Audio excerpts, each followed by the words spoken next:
아이고, 네.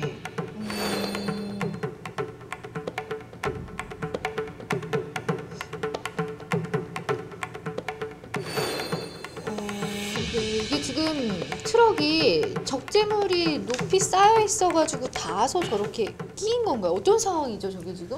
네, 그 네. 지금 사안을 보면은 네. 뭐 동시 신호 같아요. 동시 신호라서 이제 한쪽은 좌회전, 한쪽은 이제 직진하는, 우리 이제 블랙박스 트럭은 직진하고 있는 걸로 저는 그렇게 보고 있는데, 예.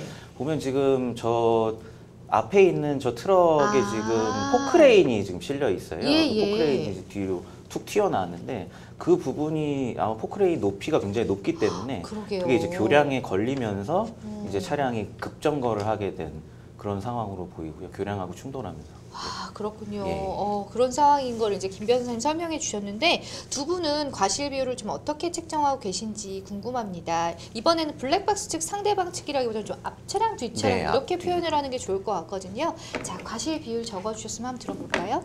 먼저 김 변호사님부터 볼게요.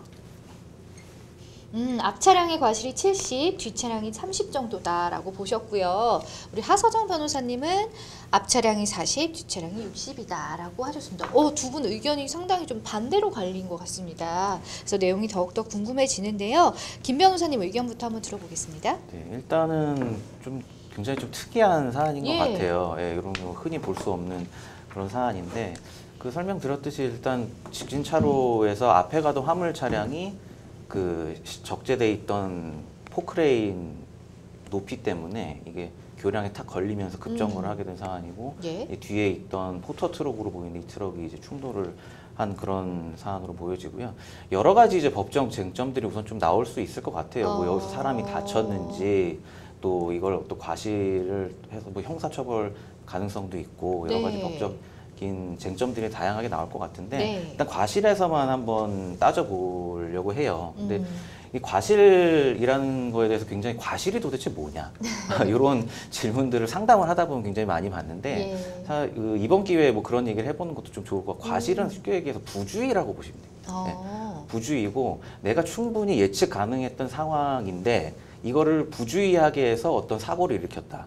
그거를 법적으로 의율하고 처벌하는 거, 그게 바로 과실이거든요. 예. 그러니까 어떻게 보면 굉장히 좀 어렵고 철학적인 개념이에요, 고의에 비해서. 네. 그래서 과실을 이제 어떻게 판단하냐는 문제인데, 그래서 그런 과실에 대한 기본 개념을 가지고 좀 설명을 드리자면, 저 트럭 앞차 트럭 운전사 같은 경우에 지금 포크레인이 굉장히 좀 과적이 돼 있는, 누가 봐도 그렇게 볼 수가 있거든요. 네네. 그런 상황이면 저게 가다가 뭐 교량에 걸리거나 하물며 좀 떨어질 수도 있겠다. 예. 충분히 이제 예측을 가능한 상황이에요. 그렇죠. 그럼에도 불구하고 이제 저렇게 낮은 교량 밑을 이제 운행을 했다는 아이고, 거는, 좀 위험했어요. 예, 요거는 좀, 그러니까 예측 가능성이 높다. 그래서 과실이 좀 높게 볼 수가 있는 거고, 뒤에 이제 트럭 같은 경우에 자세히 보시면 앞차랑 충돌을 한 게 아니고, 네.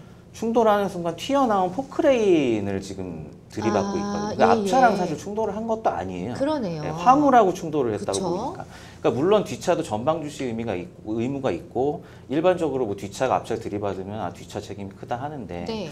이 경우 같은 경우에, 이 사안 같은 경우에는 약간 좀 이례적으로, 특히 뒷차 같은 경우에 누가 운전하면서 저렇게 포크레인이 갑자기 앞으로 튀어나와서 내가 피해야 된다, 이런 걸 예측하기는 굉장히 어렵거든요. 그렇죠. 예, 그것까지 예측해서 5천 원 내는 건 좀 어렵기 때문에, 그런 걸 기준으로 해서 과실 비율을 따진다면 오히려 앞차 트럭이 한 70 정도 되고요. 그리고 뒷차가 한 30 정도 되지 않을까 싶습니다. 그렇습니다. 자, 이번에는 하서정 변호사님 의견 한번 들어볼게요. 네. 앞차는 교량 아래에 놓인 교차로를 따라서 좌회전하던 화물 적재 차량이라고 하겠고요. 네. 뒷차는 또 같은 교차로에서 앞차를 따라서 좌회전하고 있었던 것으로 보입니다. 앞차가 적재한 화물의 높이가 그 교량의 하단보다 높아서 화물이 그 교량에 걸려서 그 앞차는 멈추게 되었고요. 이를 미처 예상하지 못한 뒷차가 그만 멈추지 못하고 앞차의 그 후미를 충돌하게 된 사안인데요. 후방 차량이 보통 정차한 앞차를 충돌하는 경우에는 무조건 뒷차가 100% 과실을 부담한다라고 알고 계시는 분들이 많은데요. 네네. 또 이것은 잘못된 상식입니다. 아까 변호사님께서 말씀하셨듯이 네. 앞차가 정당한 이유로 정차하는 경우에는 과실이 없는 것이 맞고, 또 뒷차가 전방 주시를 잘하고 안전거리를 확보해서 해서 이런 사고를 회피해야 되는 것이 맞지만 앞차가 정차한 것에 정당한 이유가 없다면 보통은 이런 무단 정차로 교통의 흐름을 방해한 것을 이유로 80대 20, 그러니까 뒷차는 80, 앞차에도 20%의 과실 비율을 인정하는 것이 보통입니다. 그렇다면 이 사안은 또 어떻게 봐야 되는지를 제가 그 사안을 풀어서 설명을 드리면요. 네. 만약 먼저 앞차가 4m가 넘는 높이로 화물을 적재한 채 교량 밑을 지나간 것으로 보이는데 그럴 경우에는 도로법 제77조 및 도로법 시행령 제79조 2항 2호를 위반한 채 주행한 과실이 있습니다. 이 때문에 적재한 화물이 교량에 걸려서 급제동하게 되었고 또 이런 교차로를 통과하던 다른 차량의 통행에도 방해를 주게 된 것이지요. 네. 이런 도로교통법 제19조 4항에 따르면 운전자는 위험 방지를 위한 경우와 또 그 밖에 부득이한 경우가 아니면 운전하는 차를 갑자기 정차시키거나 속도를 줄이는 등의 급제동을 할 수 없도록 하고 있습니다. 근데 이를 어긴 것이기 때문에 네네. 우선 20% 정도의 과실을 인정해 줄 수 있고요. 그리고 앞차는 화물이 떨어지지 않도록 필요한 조치를 취하지 않고 운전한 경우에 적용되는 교특법상의 제2조 2항 제12호의 12대 중과실에도 해당될 소지가 있어 보입니다. 사실 이 영상만으로는 앞차가 화물인 그 포크레인이 떨어지지 않도록 묶는 조치를 취했는지는 정확하게 알 수는 없어서 네. 12대 중과실을 바로 인정하지는 않고 제가 보수적으로 판단을 해보았는데요. 네. 정차로 인해서 화물이 차량 밖으로 툭 튀어나온 것은 확인할 수 있고 그 부분에 뒷차가 충돌을 했기 때문에 과실 비율을 적어도 10%는 가중해야 된다고 저는 판단을 했습니다. 더구나 교차로에서는 신호에 따라 순차적으로 원활한 교차 통행이 될 수 있도록 해야 되는데 이런 불법 화물 적재 및 급제동으로 인해서 화물 돌출 그런 충돌 사고를 유발했기 때문에 교차로 차량 통행을 저해한 점까지 더해서 종합해서 앞차는 최소한 40%의 과실 비율은 부담해야 된다라고 보았습니다. 한편 뒷차는 전방 주시를 게을리하고 안전거리를 충분히 확보하지 않은 탓에 앞차를 충돌하게 된 것인데요. 네.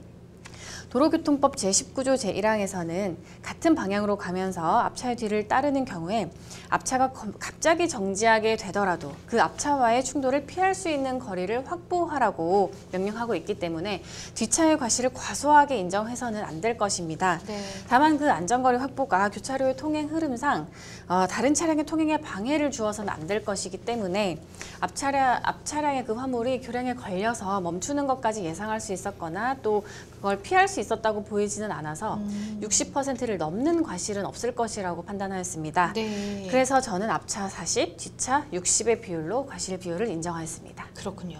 두 변호사님의 말씀 다 일리가 있고 막 설득이 되는데 어쨌든 김 변호사님 말씀해 주실 과실은 부주의와 가깝기 때문에 이거를 막 객관적으로 명확하게 판단하는 거는 좀 그죠? 네, 쉽지는 않기 않습니다. 때문에 네, 두 분의 의견 다 잘 들어봤습니다. 자, 이렇게 적재 초과 물량을 싣고 가다가 물품이 떨어져서 사고가 나는 경우 있잖아요. 그러면 떨어진 물품으로 인해서 만약에 사고가 났다면 이에 대한 피해 보상은 적재 초과 차량이 해줘야 될 의무가 있는지 한번 좀 알아볼게요. 네, 맞습니다.